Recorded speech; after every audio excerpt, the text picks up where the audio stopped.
Hello students, how are doing in your life? I think you are doing very well in your life, and welcome to my channel Academy of Chemistry Learning AOCR classes by Dr. Shalini Upadhyay. Today's topic is chapter 2 is matter around us pure part 10 of class 9th CBSE NCERT book. Okay, let's start. Today's first topic is how can we obtain different gases from air. तो air से हम gases को कैसे obtain करते हैं, ठीक है। उसके लिए एक आपको प्रोसीजर दिया जाएगा कि आप उसको किस तरीके से करेंगे। If we want oxygen gas from air we have to separate out all the other gases present in the air. तो अगर हमें ऑक्सीजन चाहिए तो आपको पता है जो एटमॉस्फेयर में एयर उसमें नाइट्रोजन भी है, ऑर्गन भी है और भी lots of gases are there. तो उनको सेपरेट आउट करने के लिए आपको एक प्रोसीजर फॉलो करना पड़ेगा। The air is compressed by increasing the pressure and is then cooled by decreasing the temperature to get liquid air. तो अगर हमको एयर चाहिए सेपरेट आउट ऑक्सीजन तो हमें सबसे पहले तो उसको लिक्विड स्टेट में चेंज करना होगा और लिक्विड स्टेट में चेंज करने के लिए हमें प्रेशर इंक्रीज करना पड़ता है और टेम्परेचर डिक्रीज करना पड़ता है, मींस गैस को कूल करना पड़ता है। This liquid air is allowed to warm up slowly in a fractional distillation column where gases get separated at different heights depending upon their boiling points. Okay?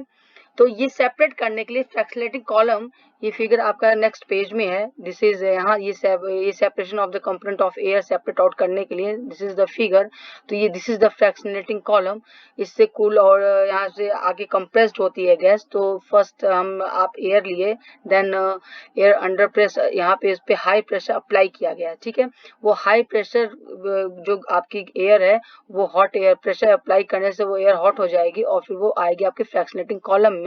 Fractionating column में आपका यहाँ water की running है और cold water की running है तो condense होगी, देन कोल्ड कंप्रेस्ड एयर, फिर यहाँ से जो आपका कोल्ड वो जो आपका हॉट एयर था वो कूल अप हो जाएगा और कूल होने के बाद कूल देन वो आएगा आपका इस सेपरेटिंग फनल में। देन इस सेपरेटिंग जो आपकी यूनिट है यहाँ पे आके यहाँ पे एक जेट लगा है, ठीक है, एक्सपेंड होने के लिए। तो यहाँ जो एयर है आपकी जो लिक्विड कार्बन डाइऑक्साइड और एज ए ड्राई, यहाँ पे जो यहाँ आपको कूल कर दिया आपने तो जो CO2 आपकी जो एयर में है प्रेजेंट वो यहाँ से सेपरेट आउट हो जाएगी। ड्राई आइस, आपको पता है कि ड्राई आइस CO2 किसे कहते हैं। कोल्ड जो आइस होता है उसकी उसको आपको जो CO2 के होते हैं उसको ड्राई आइस कहते हैं, ठीक है। देन सेपरेट आउट यहाँ से आपकी बाकी गैसेस जो वहाँ पे आके एक्सपेंड होंगी। फिर ये जो आपका फ्रैक्शनल डिस्टिलेशन कॉलम है यहाँ से आपका नाइट्रोजन आउट और ऑर्गन आउट हो जाएगी।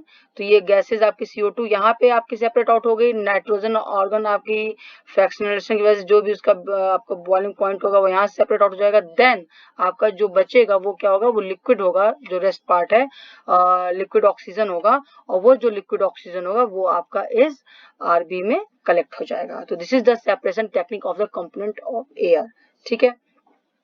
तो हम फर्स्ट स्लाइड पे आते हैं। जैसे कि आपका ये एयर है, ठीक है, एयर कंप्रेस्ड किया इसको हमने, ठीक है, देन कूल किया। तो कंप्रेस कैसे करेंगे, कंप्रेस आप करेंगे उसको प्रेशर अप्लाई करके और कूलिंग से क्या होगा, उसका टेम्परेचर डाउन होगा। तो इन दोनों से क्या होता है कि जो गैस है वो आपका किस स्टेज में आती है, वो आपका लिक्विड स्टेज में चेंज होके आती है, मींस लिक्विड स्टेट में चेंज हो जाती है। जैसे LPG, ठीक है, LPG का फुल फॉर्म क्या है, लिक्विड पेट्रोलियम गैसेस, ठीक है, लिक्विफाइड पेट्रोलियम गैसेस। तो लिक्विफाई करते हैं हम। लिक्विफाई मींस कैसे, हाई प्रेशर अप्लाई करके हम किसी भी गैस को लिक्विड में चेंज करते हैं, ठीक है। तो compress and cool by increasing pressure and decreasing temperature. तो जो आपका एयर हो गया वो लिक्विड एयर में चेंज हो गया, ठीक है। पिक्चर और ब्लर बट मैं आपको एक्सप्लेन कर रही हूँ। Then allowed to warm up slowly in fractional distillation column, ठीक है। फ्रैक्शनल डिस्टिलेशन कॉलम में जो फिगर हमने आगे आपको बताया था उसमें वो कूल अप होगा।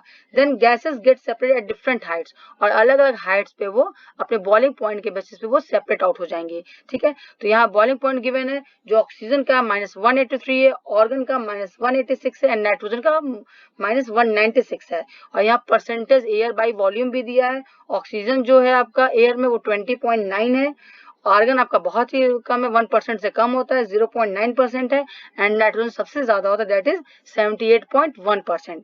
तो ये अपने बॉइलिंग पॉइंट के उस पे ये सेपरेट आउट हो जाएंगी, gases get separated at the different Heights. तो सबसे पहले क्या सेपरेट आउट होता है इसमें, सबसे पहले आप बॉइलिंग पॉइंट किसका आपको सबसे, ये देखिए माइनस में है, तो बॉइलिंग पॉइंट आपको सबसे ज्यादा किसका लग रहा है, सबसे पहले देखिए जीरो से आप माइनस में जाएंगे ना, जीरो से सबसे पहले आप कहाँ पे पहुंचेंगे, सबसे पहले आप निगेटिव में अगर जा रहे हैं तो निगेटिव में कौन सी टर्मिनोलॉजी पहले आएगी, ठीक है। तो सबसे पहले आपका CO2 होता है, और देन आपका ये आपका -1 नाइट्रोजन ऑर्गन सेपरेट आउट होता है, और लास्टली आपका जो होता है वो आपको कोल ऑक्सीजन -183, क्योंकि निगेटिव में है तो ये सबसे लास्ट में आपका सेपरेट आउट होगा, ठीक है। ये आपका यहाँ पे फिगर में भी गिवन है, सबसे लास्ट में आपको नाइट्रोजन ऑर्गन देखिए आपका सेपरेट हो गया, ये आपका ड्राई आइस कार्बन डाइऑक्साइड ये भी सेपरेट आउट हो गया, और ये फाइनली आपका यहाँ पे आपको क्या मिलता है, लिक्विड ऑक्सीजन, ठीक है। देन आपको इससे क्या समझ में आ रहा है कि प्रेशर का क्या इफेक्ट हो रहा है, अगर प्रेशर अप्लाई कर रहे हैं मीन्स आपकी जो गैस है वो लिक्विफाई हो जा रही है, और टेम्परेचर क्या कर रहे हैं, टेम्परेचर डिक्रीज कर रहे हैं और प्रेशर इंक्रीज कर रहे हैं। तो ये दो मेन पॉइंट्स हैं यहाँ पे जो आपको याद रखना पड़ेगा कि कोई भी गैस कैसे लिक्विफाई होती है, ठीक है। देन हम आते हैं आपका, तो आपको यहाँ से आंसर आपको क्या मिलेगा, आप यहाँ पे इसको आप अरेंज करिएगा गैसेस को, ठीक है। Arrange the gases present in air increasing order their boiling points, इसको आप अरेंज करिएगा। If you have any query you can ask in comment section. Which gas forms the liquid first as the air cooled, अगर हम air को cool करते हैं तो कौन सी gas, these are the 2 point जो हम अभी आपसे पूछ रहे हैं, which gases form the liquid first as the air cooled, तो कौन सी गैस आपको लगता है सबसे पहले सेपरेट आउट होगी अगर हम एयर को कूल करेंगे तो, ठीक है। तो ये आप करिएगा। If you have any query you can ask in comment section. Then हम आते हैं अपने नेक्स्ट टॉपिक पे, that is the next activity 2.9, ठीक है। इसके लिए हम अप्लाई करेंगे, how can we obtain pure copper sulphate from an impure sample, तो कैसे आप प्योर कॉपर सल्फेट को इम्प्योर सैंपल से आप सेपरेट आउट करते हैं, ठीक है। तो आप ये देख, इसके लिए हम क्या करेंगे, जो कॉपर सल्फेट है that is the crystal of the copper sulphate, इसको हम वाटर में डिसॉल्व करेंगे, और कॉपर सल्फेट में जो इम्प्योरिटी है तो जो वाटर सॉल्युबल होगी वो वाटर में सॉल्युबल हो जाएगी, ठीक है, डिसॉल्व हो जाएगी।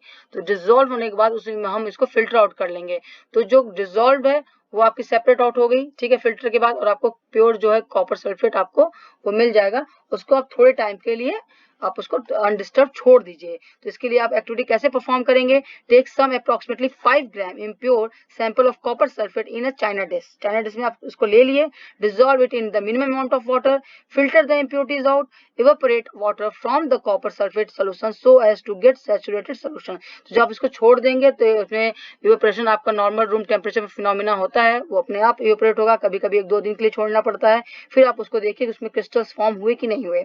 Cover the solution with a filter paper and leave it in undisturbed at room temperature to cool slowly for a day. You will obtain the crystal of copper sulfate in the china dish. This process is called the crystallization. तो ये process को क्या कह रहे हैं, ये process जो हमने वाटर में डिसॉल्व किया और फिर उसको फिल्टर करके कुछ टाइम के लिए उसको छोड़ दिया, तो this is the called is the crystallisation, ठीक है। और एक होता है आपका रिक्रिस्टलाइजेशन, तो दोनों में डिफरेंस है। रिक्रिस्टलाइजेशन थोड़ा हायर टर्म हो जाएगा, ये रिसर्च में यूज करते हैं रियल क्रिस्टल बनाने के लिए, ठीक है। रियल क्रिस्टल मीन्स कि कोई नया हम कंपाउंड बना रहे हैं, इनके भी क्रिस्टल बना सकते हैं। तो क्रिस्टलाइजेशन इज द प्रोसेस कि हम उससे उसको प्योर कर रहे हैं। रिक्रिस्टलाइजेशन भी आपका प्योरिटी है, उससे आपके एक्चुअल वो मतलब और हायर लेवल का, क्रिस्टलाइजेशन से ज्यादा आपका प्योर करता है रिक्रिस्टलाइजेशन, ठीक है। उसमें हम हीट करते हैं और जो हीट में डिसॉल्व होती है इम्प्योरिटीज वो सेपरेट आउट होती है, और देन हम उसको फिल्टर करके कुछ टाइम को छोड़ते क्रिस्टल फॉर्म होता है, तो that is the recrystallisation. Then आपको what do you observe in a china dish, तो जब आपने कुछ टाइम छोड़ा तो आपको क्या ऑब्जर्व हुआ, आप ये देखिएगा, इसको आप परफॉर्म करिएगा। कॉपर सल्फेट आपको मार्केट में मिल जाएगा, ठीक है। Do the crystal look alike, आपको ये एक जैसा लगता है, और नहीं अगर आप ये कर सकते हैं तो आप अगर आपको सॉल्ट मिलता है तो सॉल्ट को भी आप डिसॉल्व करके कुछ टाइम के लिए छोड़ के देखिए क्या मिलता है आपको, या आप ये शुगर क्रिस्टल को भी डिसॉल्व करके थोड़े टाइम के लिए मतलब उतना ही डिसॉल्व करिए और मिनिमम अमाउंट ऑफ वाटर में कि आपको 1-2 दिन में रिजल्ट मिल जाए। तो ये आप घर में भी परफॉर्म कर सकते हैं एक्सपेरिमेंट, क्रिस्टल फॉर्मेशन है, this is the simple crystal formation, तो आप शुगर से भी कर सकते हैं, ठीक है। तो क्रिस्टलाइजेशन क्या करता है, ये प्योर करता है, मींस जो क्रिस्टल आपके बनेंगे ना वो इम्प्योर बन ही नहीं सकता, अगर क्रिस्टल फॉर्म हो रहे तो मतलब वो सेम कंपाउंड प्योर सब्सटेंस के ही बनेंगे। तो the crystallisation method is used to purify solids. For example, the salt we get from sea water can have many impurities in it. To remove this impurities the process of crystallisation is used. तो जो salt सी water मिलता है वहां जो salt हम purify करते हैं वो भी हम क्रिस्टलाइजेशन के थ्रू ही करते हैं। Crystallisation is a process that separates a pure solid in the form of its crystal from a solution. तो जो सोल्यूशन में मिक्स हो गया है उसको हम थोड़े टाइम के लिए छोड़ेंगे तो जो क्रिस्टल फॉर्म होगा वो प्योर ही होगा। मैंने आपको पहले ही बता दिया है। Crystallisation technique is better than simple evaporation. Simple evaporation से क्रिस्टलाइजेशन टेक्निक जो है वो आपका ज्यादा अच्छा है। Some solids decompose or some like sugar may get charred on heating to dryness। अगर हम कुछ ऐसे कंपाउंड जैसे शुगर को हम काफी हीट करें, अगर शुगर को हम डिजोल्व किए वाटर में तो जब वाटर इवेपोरेट हो जाएगा तो उसके बाद हीटअप से जो शुगर वो चार्ड हो जाता है। और कुछ कंपाउंड्स ऐसे हैं जो डिकम्पोज हो जाते हैं, मतलब वो अपनी आइडेंटिटी को लॉस कर देते हैं, तो भी आप उसको हीट करके नहीं कर सकते। इसलिए आपको इसको अनडिस्टर्ब नॉर्मल इवेपोरेशन के थ्रू आप इसको छोड़ सकते हैं और आपका क्रिस्टल फॉर्म हो जाएगा some कुछ डेज में, 1 to 3 days में। Some impurities may remain dissolved in the solution even after filtration।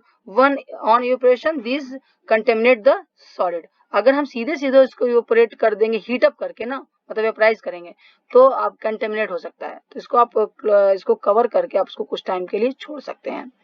Application क्या है इसका? Purification of salt that we get from sea water. तो ये तो पहले ही बता दिया लास्ट अभी स्लाइड में कि सी वाटर से जो आपको वाटर मिलता है वहां से सॉल्ट हम प्यूरिफाई करते हैं।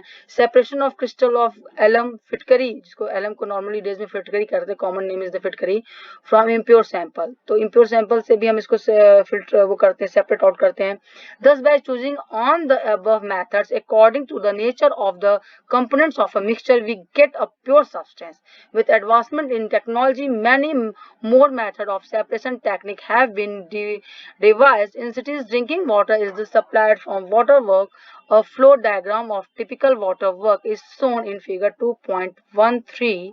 From this figure, write down the process involved to get a supply of drinking water to your home from the waterworks as discussed in its class। तो ये आप देखिए, ये जो वाटर वर्क जो हमारे यहाँ फ्लो होके आता है और जो क्लीन होके आता है उसमें क्या प्रोसेसेस इन्वॉल्व होते हैं, ठीक है। तो उसके लिए डायग्राम आपका दिया गया है, यहाँ पे गिवन है फिगर 2.13। तो फिगर 2.13 यहाँ पे क्लियर है, आप उसको देख सकते हैं। सबसे पहले रिजर्वॉयर है जहाँ पे आपको नॉर्मल वाटर आपका अभी आ रहा है, अभी इसको इस पे कुछ भी वर्क नहीं किया गया है, ठीक है, ये अनवर्कड वाटर है आपका। देन देखिए ये आपका एक सेडिमेंटेशन टैंक है, तो इसमें जब आते हैं तो इसमें जो आपकी हैवियर होती है वो सेडिमेंटेशन टैंक में वो नीचे बैठ जाती हैं। देन फिर अनदर एक टैंक है आपका जिसको लोडिंग टैंक कहते हैं। यहाँ भी जो सस्पेंडेड आपके सेडिमेंट्स होते हैं वो भी धीरे धीरे, मतलब फाइन पार्टिकल्स, वो भी आपके लोडिंग टैंक में आके कुछ नीचे आपके बैठ सेटल डाउन हो जाएंगे। देन आपका आता है ये फिल्ट्रेशन टैंक। यहाँ लेयर्स रखी जाती हैं क्योंकि जो इसमें बाकी इम्प्योरिटीज हैं, कुछ इम्प्योरिटीज हैं यहाँ पे देखिए आपका ग्रेवल है, कोर्स है, फाइन सैंड्स हैं, ठीक है। तो कोर्स ग्रेवल है तो यहाँ पे आके वो यहाँ पे आपके सेटल डाउन होंगी, ठीक है, कुछ सेपरेट आउट हो जाएंगी, कुछ इनके इनसे रिएक्ट करके नीचे बैठ जाएंगे, ठीक है। कभी कभी चारकोल भी यूज करते, कुछ वहां पे आके स्टिक कर जाती हैं, ठीक है। तो ये यहाँ पे भी फिर प्रोसेस हुआ आपका जो वाटर है। फिर जो ये प्रोसेस्ड वाटर है तो यहाँ मैक्सिमम जो इम्प्योरिटीज होती है वो सेटल डाउन हो जाती हैं। और देन आपका ये एक टैंक है जहाँ पे क्लोरीन लिया गया है और वो क्लोरीन का काम आपको पता है बैक्टीरिया को किल करना है। तो यहाँ पे सिर्फ आपका वाटर आया है जिसमें कि आपकी इम्प्योरिटीज जो बैठ गई हैं, बट अगर इसमें बैक्टीरिया है तो ये इस वाटर को प्रोसेस किया जाता है क्लोरीनेशन के थ्रू, तो यहाँ पे बैक्टीरिया किल हो जाती है और फिर जो आपको मिलता है, जो आपके होम तक जो पानी पहुंचता है घर तक टैप वाटर से, वो आपका क्लीन होके पहुंचता है, ठीक है। तो the questions are for this process, how will you separate a mixture containing kerosene and petrol। तो अभी हम लास्ट जो आपका वीडियो बनाए थे, ये देखिए आपका केरोसिन और पेट्रोल है और इनका जो डिफरेंस है बॉइलिंग पॉइंट का वो मोर देन 25 डिग्री सेंटीग्रेड है। तो हम आपको बताए थे कि अगर मोर देन 25 डिग्री सेंटीग्रेड है तो आप क्या करेंगे, सिंपल डिस्टिलेशन, और अगर उससे कम है तो आप क्या करेंगे, फ्रैक्शनल डिस्टिलेशन, मिक्सिबल लिक्विड्स को सेपरेट आउट करने के लिए, ठीक है। Name the technique to separate butter from curd. Butter को कर्ड से, ठीक है, कैसे अलग करते हैं ये हमने आपको बताया था। Centrifugation, salt from sea water, ये आपका यही इवेपोरेशन, कैम्फर फ्रॉम सॉल्ट, ये आप हीटिंग करते थे, ठीक है, सब्लिमेशन प्रोसेस था, फिर वो ऊपर कवर होता था फनल पे। तो ये सब हम डिस्कस कर चुके हैं लास्ट वीडियोस में, तो आप देख सकते हैं वहाँ पे। What type of mixture are separated by the technique of crystallisation, और क्रिस्टलाइजेशन से किस टाइप के सेपरेट, जो कि वाटर में उनकी इम्प्योरिटी डिसॉल्व हो जाए, उनको हम क्रिस्टलाइजेशन के थ्रू आप क्या कर सकते हैं, सेपरेट आउट कर सकते हैं, मतलब प्योर कर सकते हैं इम्प्योर से। Then the main topic is the physical and chemical changes. तो क्या होते हैं फिजिकल और chemical changes? In the previous chapter, we have learnt about a few physical properties of matter. The properties that can be observed and specified like color, hardness, rigidity, fluidity, density, melting point, boiling point, etc. are of physical properties. तो वो properties जो मतलब देख सकते हैं naked eye से, color touch करके hard है, रिजिड है, फ्लूइड है कि क्या है, डेंसिटी उसकी आपको डेंस लग रहा है कि आपको वो कंसंट्रेटेड लग रहा है कि आपको वो डाइल्यूट लग रहा है, मेल्टिंग पॉइंट उसका हम हीट करके वो मतलब मेल्ट करेगा किस पॉइंट पे, बॉइलिंग पॉइंट, तो ये सब आप अपने आईज से देख सकते हैं। तो ये उसके क्या प्रॉपर्टीज हुई, these are the physical properties. The interconversion of states is a physical change because these changes occur without a change in composition and no change in the chemical nature of the substance. तो ये changes जो हो रहा है, अगर boiling point हम check कर रहे हैं, मेल्टिंग पॉइंट वो मेल्ट हो रहा है या बॉयल हो रहा है, तो इसमें जैसे वाटर है, तो वाटर आइस है, आइस आपका मेल्ट होकर लिक्विड में आया, ठीक है, लिक्विड स्टेट में। लिक्विड को हम अगर हीटअप किए वाटर को तो वो वेपर में चेंज किया, मगर सब में वो वाटर ही है, H2O ही है, ठीक है। तो वो फिजिकल चेंजेस हैं, means solid to liquid, liquid to vapour. But अगर वेपर को कंडेंस करेंगे तो फिर आपका आएगा नेक्स्ट फॉर्म में, नेक्स्ट स्टेज पे, ठीक है। बट आपका ये केमिकल चेंजेस नहीं है, ठीक है, these are the physical changes, these are not the chemical changes. Although ice, water, water vapour और look different and display different physical properties, they are chemically same. Both water and cooking oil are liquid but their chemical properties are different. अब देखिए water है और cooking oil है, cooking oil में आप burn भी हो सकता है, पेट्रोल भी आपका लिक्विड है, दैट इज उससे बर्न भी हो सकता है, बट वाटर क्या करता है, वो बर्निंग को बुझाने का काम आता है, ठीक है। तो आप देखिए दोनों हैं लिक्विड बट इनकी केमिकल प्रॉपर्टीज अलग अलग है, ठीक है। तो they differ in odour and inflammability, we know that oil burns in air whereas water extinguishes fire. तो हम बता दिए आपको, it is the chemical property of oil that makes it different from water. तो ये chemical properties में difference है, this is not a physical property, these are the chemical properties की। कोई वाटर को आपका, वाटर जो है वो आपका फायर को आपको एक्सटिंग्विश करने का काम आता है, और जो आपका ऑयल है वो उसको बर्न करने में हेल्प करता है, मतलब एयर में बर्न हो जाता है। Burning is a chemical changes. During this process, one substance reacts with another to undergo a change in chemical composition. Chemical changes brings changes in the chemical properties of a matter and we get new substance.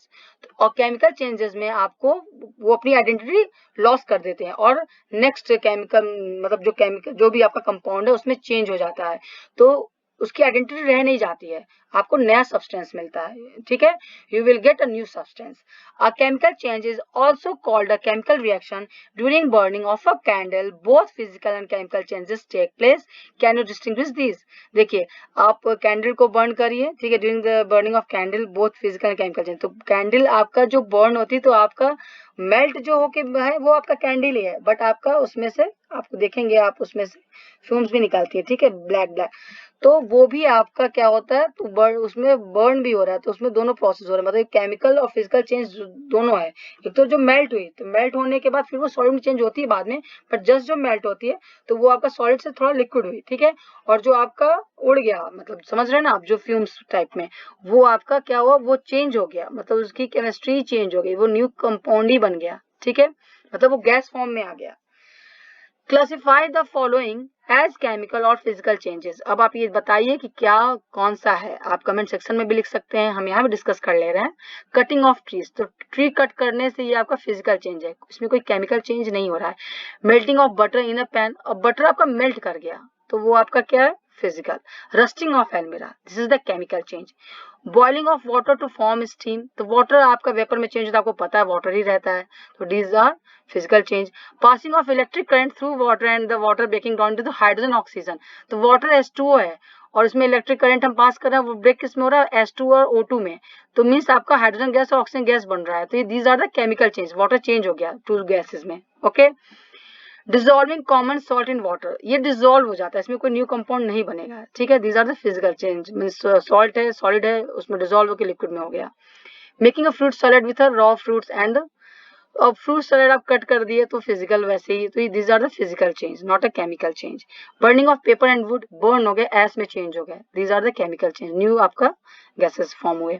Try segregating the things around you as pure substance और mixture, आपके आसपास जो substance है आप उसको कोशिश करिए segregate करने के लिए, कौन सा प्योर है कौन सा मिक्सचर है, ठीक है। Try for it. The next topic is what are the types of pure substance, तो pure substance किस टाइप के होते हैं।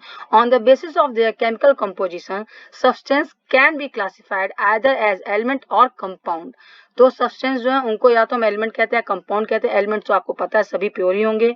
Robert Boyle was the first scientist to use the term element in 1661, तो 1661 में रॉबर्ट बॉयल ने ये first term use किया था एलिमेंट, ठीक है। Then the Anthony Lawrence Lavoisier 1743 to 94 इनका एक्सपेरिमेंट चला, ठीक है। और French chemist was the first to establish an experimentally useful definition of an element, तो इन्होंने ये फर्स्ट जिन्होंने एलिमेंट को डिफाइन किया, ठीक है, proper definition the. he defined an element as a basic form of matter that can't be broken down into simpler substance by chemical reaction, ठीक है। तो एलिमेंट को हम ब्रेक नहीं कर सकते हैं सिंपलर फॉर्म में, ठीक है, केमिकल रिएक्शन में। तो इन्होंने सबसे पहले डिफाइन किया था। Elements can be normally divided into metals, non metals and metalloids. Metal usually show some or all of the following properties, तो आपको पता है जो एलिमेंट्स हैं पीरियोडिक टेबल में प्रेजेंट हैं वो थ्री टाइप्स के हैं, some are metals, some are non metals and some are semi metals और metalloids.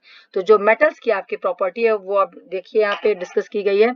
They have a lustre, shine, उनमें शाइन होता है। दे हैव सिल्वरी ग्रे और गोल्डन येलो कलर गोल्डन चमक, इसमें ये भी गोल्डन येलो कलर मीन्स चमक है। They conduct heat and electricity, तो this is the good example, ये हीट और इलेक्ट्रिसिटी के गुड कंडक्टर होते हैं। They are ductile, can be drawn into wires, ठीक है, डक्टाइल होते हैं। मैलिएबल, इनको हार्म कर सकते हैं, शीट में फॉर्म कर सकते हैं। They are sonorous, making a ringing sound when you hit, इनको हिट करें तो इनसे साउंड आती है, ठीक है। Then examples of metals are gold, silver, copper, iron, sodium, potassium, etc. Mercury is the only metal that is only at room temperature, ठीक है, लिक्विड होता है। तो मरकरी आपका रूम टेम्परेचर पे एक ऐसा मेटल है जो लिक्विड होता है, ठीक है। और नॉन मेटल में क्या है, ब्रोमीन आपका रूम टेम्परेचर पे लिक्विड होता है। Non metals usually show some all or the following properties, तो अब हम डिस्कस करेंगे नॉन मेटल्स की properties. They display a variety of colour, इनकी भी, और मेटल में भी कलर होते हैं, डी मेटल आयन जो होते हैं उनमें भी काफी कलर होते हैं, बट नॉन मेटल्स भी आपके वैरायटी ऑफ कलर्स होते हैं। They are poor conductor of heat and electricity, they are not lustrous, sonorous and malleable, तो ये सारे प्रॉपर्टीज में नहीं होते हैं जो आपके मेटल्स में होते हैं। Examples of non metals are hydrogen, oxygen, iodine, carbon, coke, coal, bromine, chlorine etcetera, ठीक है। तो ये आपके जो एग्जाम्पल्स हैं आपके नॉन मेटल्स के हैं, ठीक है। The number of elements known at present are more than 100, 92 elements are naturally occurring, ठीक है, 92 जो है naturally occurring, और जो बाकी हैं वो आपके वो मैन मेड है, मैन मेड एलिमेंट्स भी अब डिस्कवर हुए हैं। Majority of the elements are solid, जो मैक्सिमम एलिमेंट्स हैं वो सॉलिड हैं। 11 elements are in gaseous state at room temperature, जिसमें से 11 जो है वो रूम टेम्परेचर गैसियस स्टेट में है। मैक्सिमम जो है सॉलिड्स हैं। 2 elements are liquid at room temperature, mercury and bromine, ठीक है। Elements gallium and caesium, bromine liquid at a temperature slightly above room temperature 303 kelvin पे ये लिक्विड स्टेट में होता है, तो जो रूम टेम्परेचर से थोड़ा सा अबव है। अब हम डिस्कस करेंगे एक्टिविटी 2.10, ठीक है। डिवाइड द क्लास, तो हम इसको दो भाग में इसको करेंगे, टू पार्ट्स में डिवाइड करेंगे। तो क्लास में जो भी बच्चे हैं, मतलब आप क्लास में तो नहीं देख रहे हैं, आप घर पे देख रहे हैं, तो आप इसको, मगर आपके पास ये जो कंपाउंड हम आगे डिस्कस करेंगे वो आपके पास नहीं होगा, तो अगर ये एक्टिविटी कभी भी क्लास में होती है तो 2 पार्ट में डिवाइड होंगे, ठीक है। तो जो फर्स्ट ग्रुप है, फर्स्ट ग्रुप को हम देंगे group mix and crush iron filings and sulphur, तो इसके लिए आयरन फिलिंग्स और सल्फर चाहिए, तो चाइना डिश ले लीजिए, एक में मिक्सर लीजिए आयरन फिलिंग और सल्फर का, ये ग्रुप ए का परफॉर्मेंस है, ये ग्रुप बी का परफॉर्मेंस है। तो ग्रुप बी यही सेम चीज लेंगे, क्रश करेंगे, बट उसको हीट अप करेंगे, ठीक है। तो एक ग्रुप ए हीट नहीं किया, ग्रुप बी ने हीट किया, तो जो हीट नहीं किया उन पे आप बार मैग्नेट ले जाएंगे तो देखेंगे इसमें क्योंकि आयरन फीलिंग्स है तो वो स्टिक होंगे बार मैग्नेट से, मतलब जो आयरन की अपनी, क्योंकि यहाँ रिएक्शन नहीं हुआ है, ठीक है, यहाँ हम हीटिंग नहीं किए हैं, तो इसमें जो आइडेंटिटी है आयरन की और सल्फर की वो अपनी अपनी है, प्रेजेंट है, तो इसलिए जो आयरन है वो स्टिक कर जाएंगे। बट यहाँ पे हीट करने से यहाँ पे आपका क्या फॉर्म हो गया, यहाँ पे आपका FeS फॉर्म हो गया।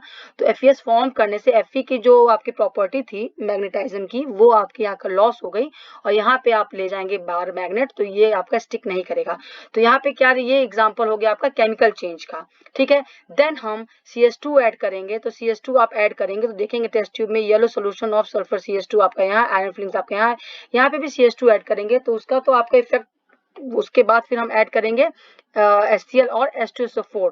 तो दोनों केसेस में आप देखेंगे आपको 2 CS2 तो रिएक्ट नहीं किया आपका, दोनों केसेस में आप देखेंगे कि आपका दो, एक में आपका हाइड्रोजन गैस आपको लिबरेट होगी जो फर्स्ट है, क्योंकि यहाँ आपका मेटल जो है वो FeS नहीं बना था, तो मेटल से रिएक्ट करता है HCl H2SO4 एसिड, तो H2 गैस लिबरेट होती है।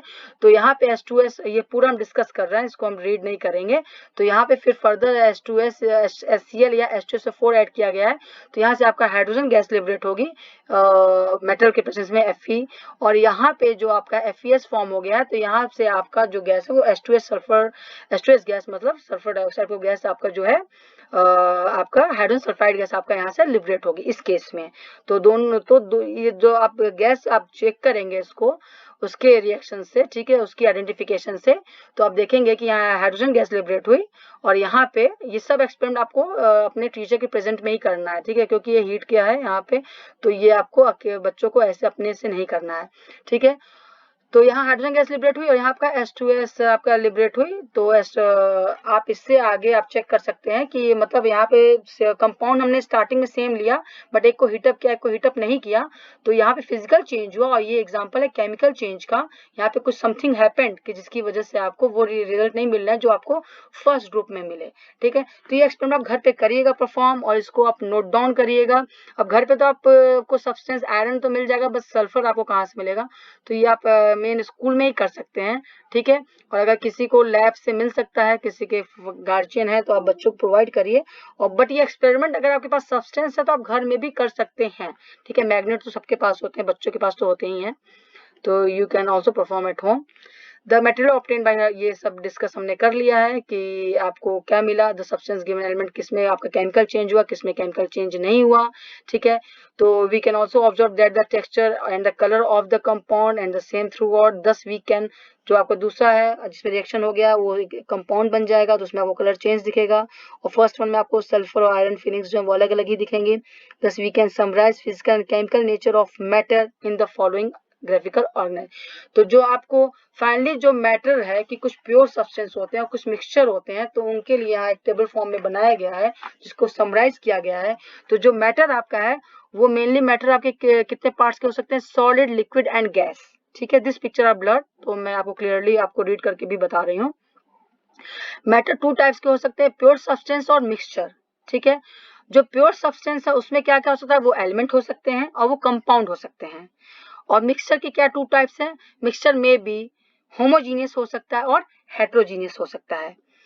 प्योर सब्सटेंस जो आपका है can't be broken down into simpler substance, तो एलिमेंट जो हैं उनको हम और सिंपलर सब्सटेंस में ब्रेक नहीं कर सकते हैं, ठीक है। जैसे कि उसका एग्जांपल है copper, oxygen, iron, hydrogen, mercury etcetera, जितने प्योर एलिमेंट्स हैं वो सब आप यहाँ एग्जांपल लिख सकते हैं।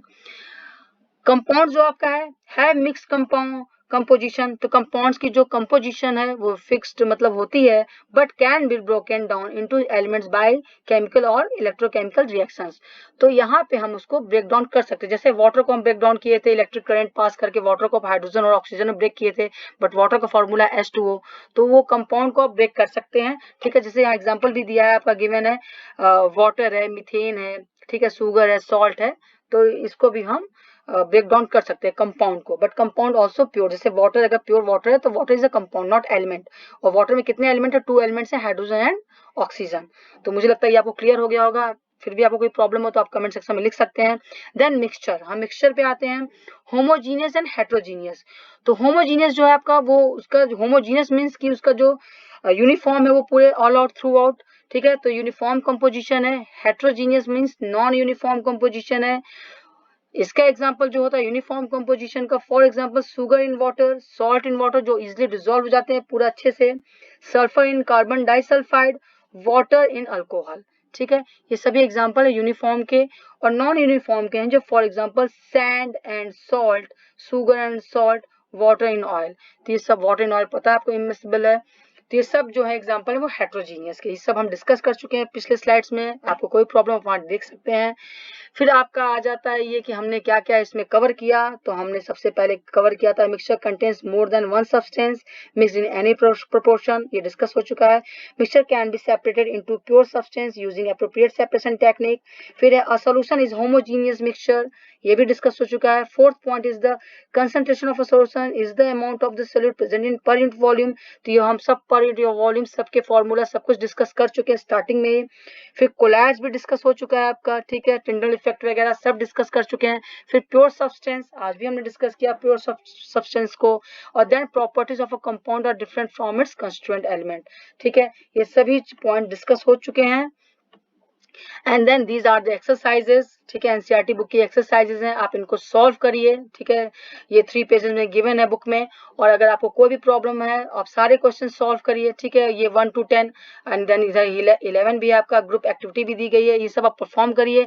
If you have any query students you can ask in comment section, I will there and I will make a video for you if you have asked any question to me. Okay, thank you, have a very good day and have a very bright future students. If you like my video then you can like my videos and subscribe my channel for more videos and press bell icon, you will get notification from my channel. Have a very good day. Thank you so much for listening me.